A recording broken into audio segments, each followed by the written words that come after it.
malam ini kita bisa berkiprah atau bertukar pikiran tentang keadaan yang saat ini sedang berlangsung, terutama tentang hadirnya para seniman yang saat ini ikut mengambil bagian di pemerintah, satu-satunya pemerintah di dunia, yaitu Vanuatu, yang mendukung usaha perjuangan bangsa Papua untuk merdeka. Dari pengalaman yang ada, mengikuti atau menemani kakak-kakak yang sudah lebih dulu, yaitu saudara Yakob Rai almarhum, dan juga Setrum Korem, dan juga Rex Rumakek, dan saya pernah tinggal di Vanuatu selama hampir 2 tahun. Nah, waktu itu Black Brothers berada di sana, di bawah keluarga Andi A.M. Seba. Jadi dengan pengalaman-pengalaman itu, saya ditunjuk atau dipilih oleh badan yang berada di bawah organisasi Papua Merdeka sebagai penasihat sesuai dengan pengalaman langsung di lapangan, terutama untuk lobby di luar negeri, tetapi juga dari segi pendidikan dan berkampanye bersama teman-teman lain seperti John Ondwame dan juga Nicholas Meset yang sudah kembali sekarang bergabung dengan NKRI. Semoga saudara-saudara sekalian di mana saja berada sebagai orang Papua, baik di dalam tanah air maupun di luar tanah air, di mana saja Anda berada, kita coba melihat sejenak sejarah yang terjadi. Jadi pada tahun 1983,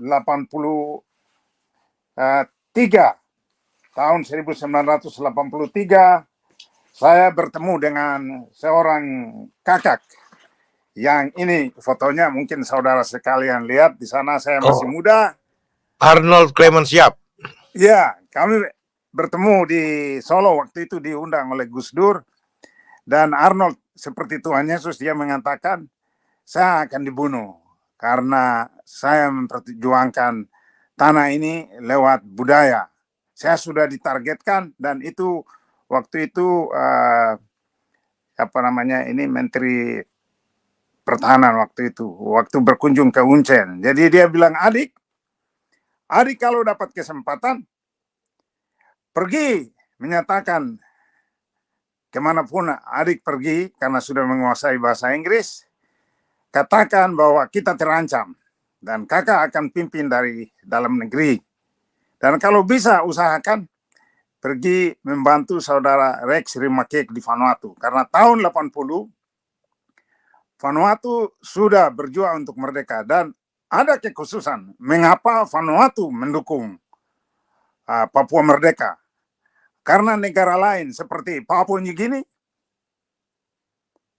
Solomon Islands, dan juga Fiji, mereka menerima kemerdekaannya bagaikan apa yang kita katakan pisang masak yang diberikan kepada monyet di piring. Jadi tinggal tahu sedapnya.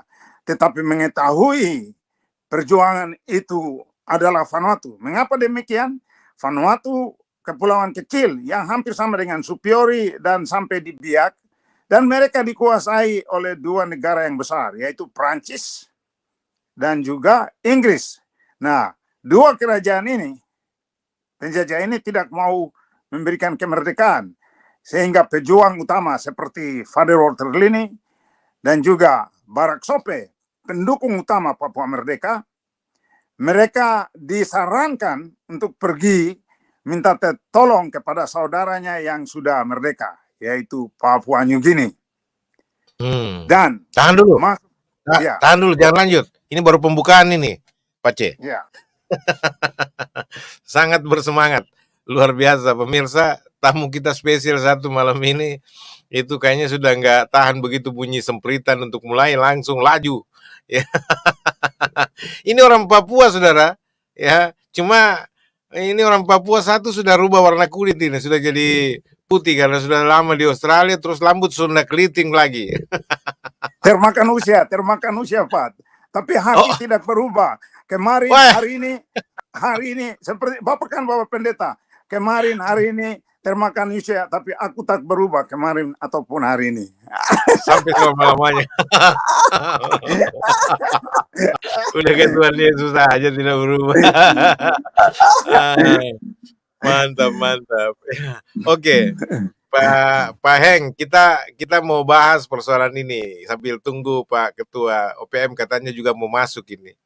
Dan dia senang sekali karena kita mengundang Bapak Heng Rumbewa sebagai pembicara utama malam hari ini untuk menjelaskan isu-isu di sekitar status ULMWP dan juga masalah delegasi anak-anak Papua yang mewakili Indonesia yang konon kabarnya berbenturan di sana dan dengan anak-anak Papua sendiri yang mendukung kemerdekaan Papua. Nah, ini kita punya thumbnail begini, Pak.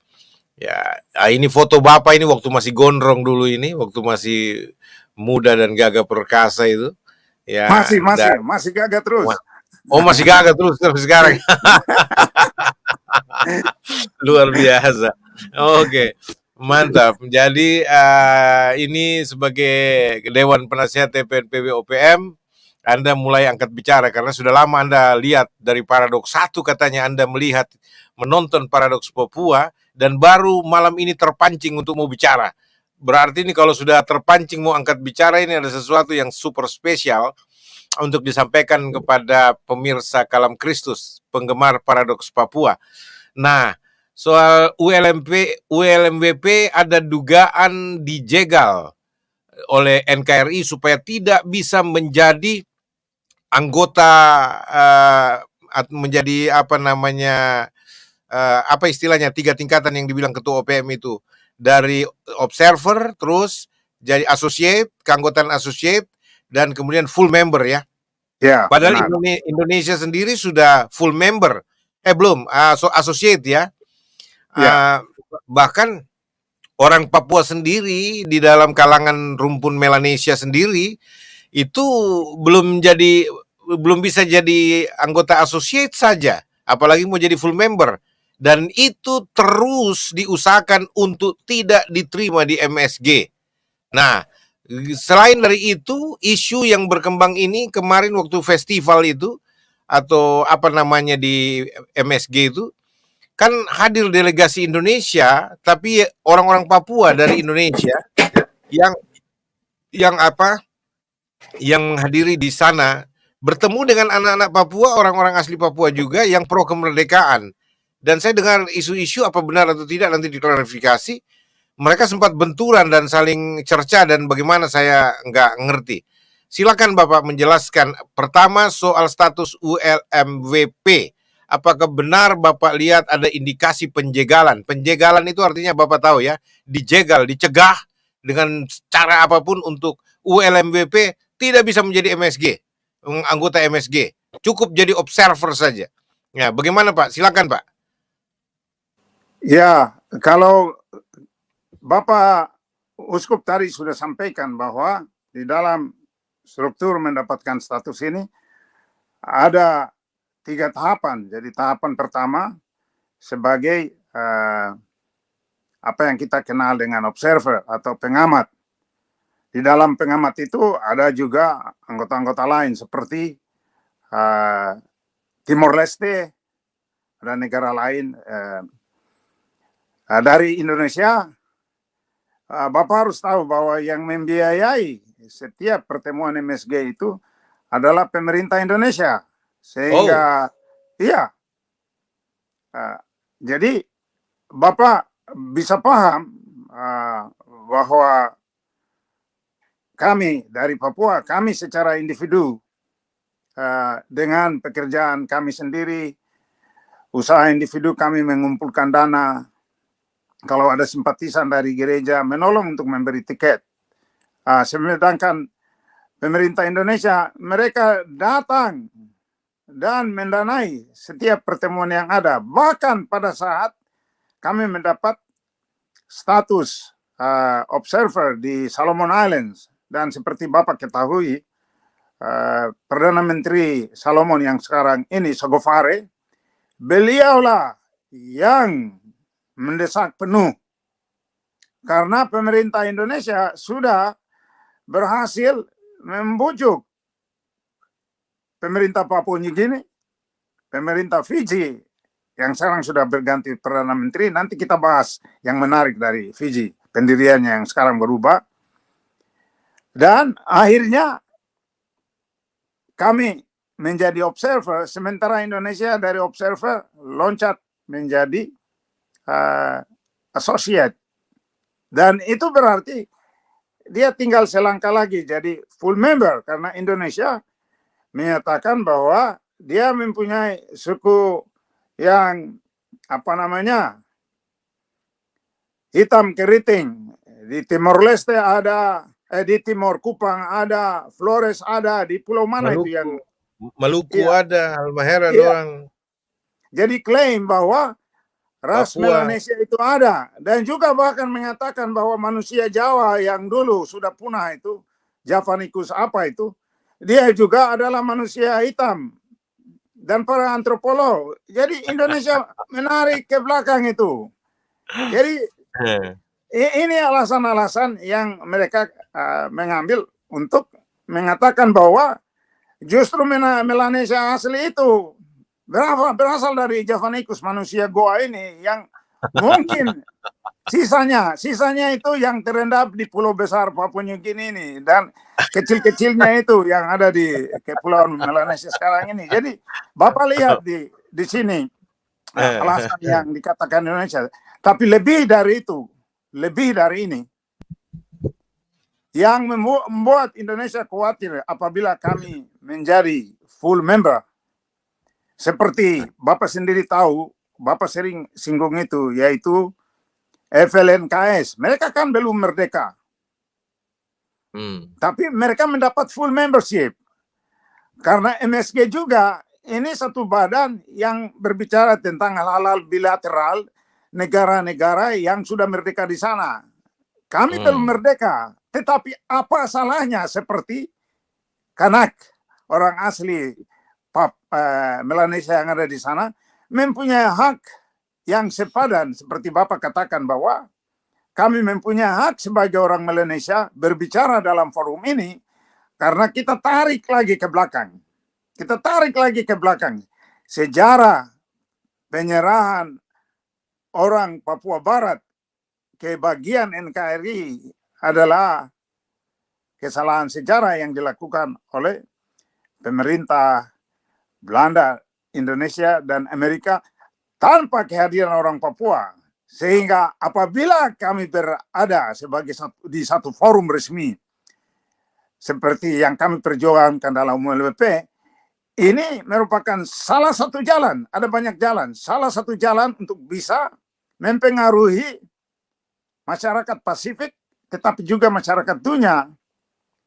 Karena MSG adalah satu badan yang sudah resmi dikenal. Dan pemerintah Indonesia berusaha keras, selalu mengatakan bahwa Papua Barat adalah masalah internal Indonesia. Sama saja dengan wilayah lain di Indonesia, tidak boleh diganggu-gugat. Itu dia Pak Heng. Itulah hebatnya orang Indonesia. Politisi-politisi Indonesia. Strategi yang mereka pasang, diplomat-diplomat Indonesia yang unggul, itu bisa menjegal 60 tahun upaya orang-orang asli Papua perjuangan untuk memerdekakan Papua. Makanya saya bilang sama teman-teman, kalian harus lebih unggul. Makanya mengalahkan keunggulan itu dengan super unggul. Mesti kalian menjadi diplomat-diplomat hebat untuk memperjuangkan kemerdekaan Papua tanpa usah ada pertumpahan darah. Tidak usah ada peperangan, tidak usah mengacaukan apa yang ada di Papua Barat saat ini. Kasihan kita punya warga yang lain bisa jadi korban. Tapi perang diplomatik, zaman sekarang ini kan perang diplomatik, perang argumentasi politik. Sehingga disinilah akan merangsang atau menstimulus anak-anak asli Papua yang menginginkan kemerdekaan untuk belajar lebih sungguh dalam bidang politik, diplomasi, dan lain sebagainya. Supaya kelak satu waktu dalam rencana Tuhan, dalam waktu Tuhan, Papua bisa merdeka atas perjuangan yang elegan dan bermartabat tanpa mengorbankan hak-hak manusia lainnya. Bagaimana pendapat Anda, Pak Heng? Ya, kalau kita lihat dari sejarah perjuangan bangsa Papua Barat, eh, orang Papua Barat, baik dari orang tua kami sendiri, seperti ayah saya, hari pertama sejak Sarwo Edi datang ke Jayapura, bagaimana mau kita katakan bahwa kami menerima atau kembali ke pangkuan Ibu Pertiwi, sementara tahun 63, 64, Cakrabirawa, KKO sudah datang di Pulau Biak itu, dikuasai oleh KKO dengan Angkatan Darat. Dan setiap orang yang terdidik dipenjarakan. Bapak, saya mau katakan, saya umur 6 tahun. Dan bapak saya dibawa, kakak saya dibawa. Dipenjarakan tahun 63 dan kami tidak tahu kemana dia pergi. Katanya dibawa ke Batavia waktu itu. Saya tidak tahu Batavia itu di mana. Padahal dipenjarakan di Biak, di kompleks Angkasa Auri. Saya tidak melihat bapak saya sejak tahun 64 sampai Pepera selesai. Kemudian 67, 68 lagi karena organisasi Papua sudah berontak di Biak dan juga Manokwari. Jadi semua perasaan itu Bapak, saya tidak pernah mengajak teman atau seperti Bapak Setrum Korem. Dia dilarikan oleh pemerintah Indonesia, melarikan diri oleh gubernur pertama dari Supiori, bagian dari Biak, melarikan diri, dijanjikan kedudukan bahwa dia akan jadi menteri, dilarikan ke Filipina dan kedutaan besar Indonesia menyambutnya di tengah laut dan mereka melarikan dia ke Yogyakarta. Dia bekerja dengan Indonesia. Pada akhirnya dia melihat bahwa apa yang diperjuangkan itu merupakan penipuan belaka dan dia mengambil tindakan, saya kembali masuk hutan.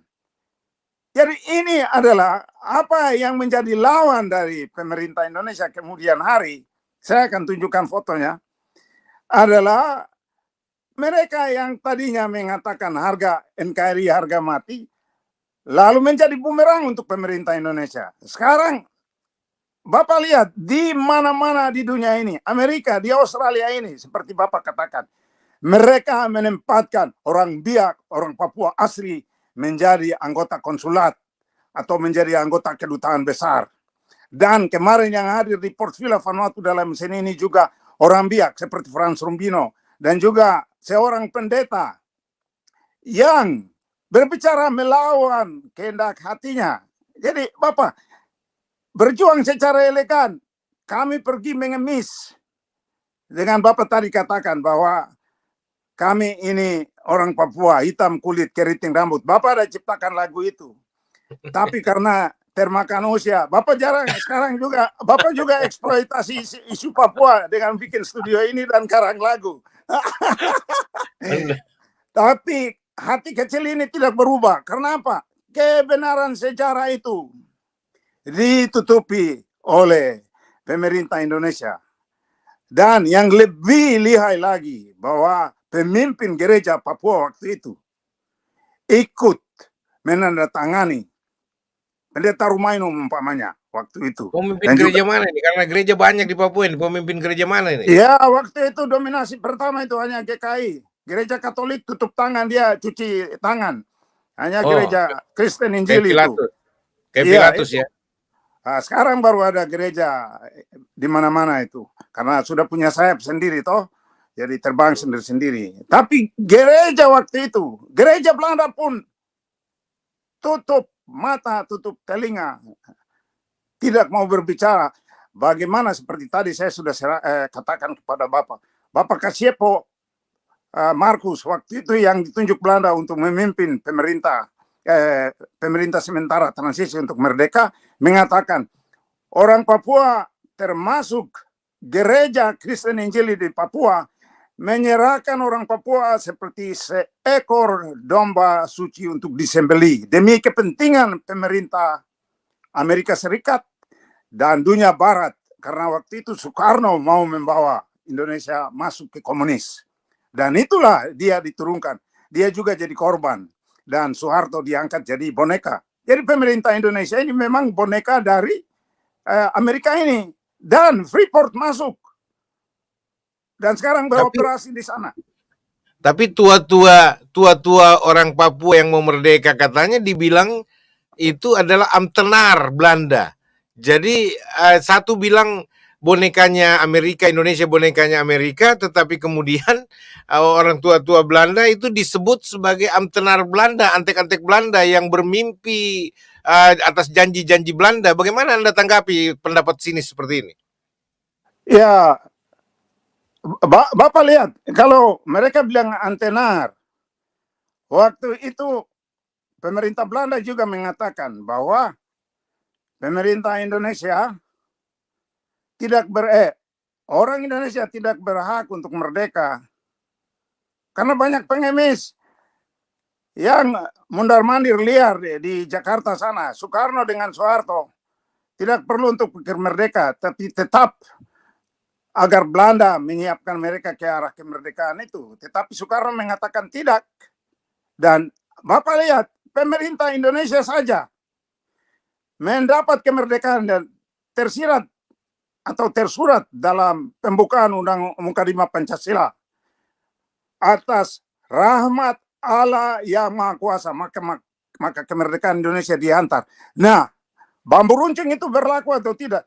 Omong kosong. Itu Jepang yang serahkan kemerdekaan itu. Jepang yang menyerahkan kemerdekaan itu. Tidak ada bambu runcing, omong kosong.